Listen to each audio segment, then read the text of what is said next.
He's already mad because I frightened him. I came outside unexpectedly and it frightened him. Didn't it? I didn't mean to scare you, my handsome man. Are you Mom's handsome boy? She's like, I'm going to keep snacking. Yeah, you would. Where are you going?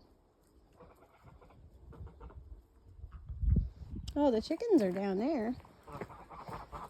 That's where the chickens are. You coming? She's coming. Sylvie, should you really have your babies down here? This is where the mink like to hang out.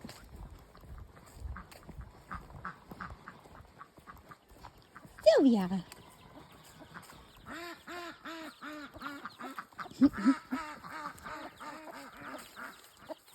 How do you keep them alive, Sylvie?